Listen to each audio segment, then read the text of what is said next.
வந்திருக்கின்ற அனைத்து தேவாதி தேவர்கள், ஆனந்தாதி தேவர்கள், ஆனந்திகள், யதார்த்த நன்மணித்தினர் அனைவருக்கும் என்னுடைய நமஸ்காரத்தை தெரிவித்துக் கொள்கிறேன். நான் 1974ஆம் வருடம் தெய்வமரர்களிடத்திலே காஷாய தீட்சை பெற்றேன். அப்பொழுது என்னை என்னுடைய மூத்த அண்ணா மெய்வழி சிவமணி ஆனந்தர் அண்ணா அவர்கள் தெய்வமரர்களிடத்திலே கூட்டி சென்று போய், இவன் என்னுடைய தம்பி, இவனுக்கு காஷாயம் வழங்க வேண்டும் என்று அவர்கள் கேட்டருளினார்கள்.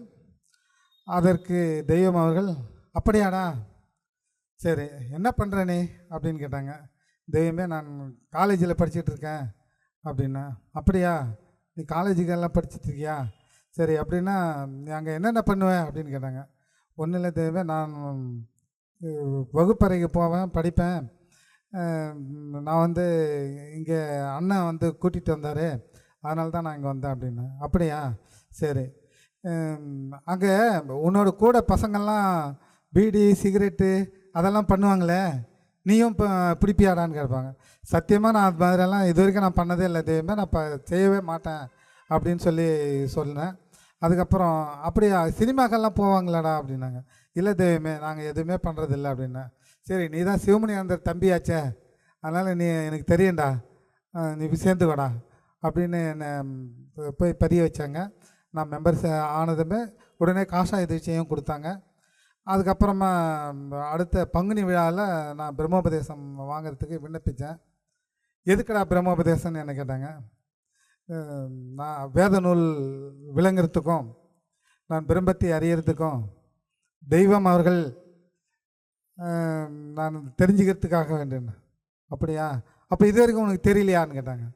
இல்லை தெய்வமே, எல்லாம் தெரியும் அப்படின்னு. சரி, போய் பதிஞ்சுக்கடா அப்படின்னு சொல்லி உத்தரவு பண்ணாங்க.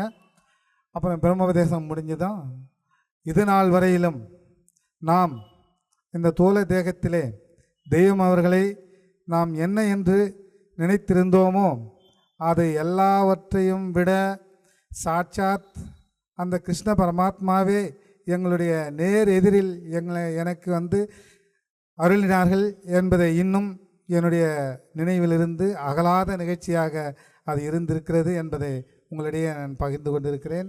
தெய்வம் அவர்கள் மதிய நேரத்திலே தவம் இருந்து தவ மாளிகையிலிருந்து நேராக திருமாளிகைக்கு நடந்து வருகின்ற அந்த காட்சி இன்னமும் எங்களுடைய நெஞ்சிலே அகலாமல், இன்ப வடிவம் தருவதற்கு இறைவர் வருகின்றார் என்ற பாடல் பாடுகின்ற போது நிச்சயமாக அவர்கள் அந்த 33 கோடி தேவர்கள் எதிர்பார்த்தவாறு நம்முடைய தெய்வம் அவர்கள் இறைவனாக நமக்கு அருளி இந்த மனுக்குலம் உய்வதற்காக வேண்டி அவர்கள் இந்த அவதாரம் எடுத்தார்கள். அவர்களை நாம் பின்பற்றி அவர்களுடைய என்ன நமக்கு விதித்தார்களோ அதை நாம் பின்பற்றி தெய்வம் அவர்களினுடைய வாக்கியங்கள், வேத நூல்கள் எல்லாவற்றையும் நாம் படித்து நம்மை சார்ந்தவர்களுக்கும் அதை தெரிவிக்க வேண்டும் என்று சொல்லி என்னுடைய முத்திப்பேரரை மீண்டும் தொடரும்.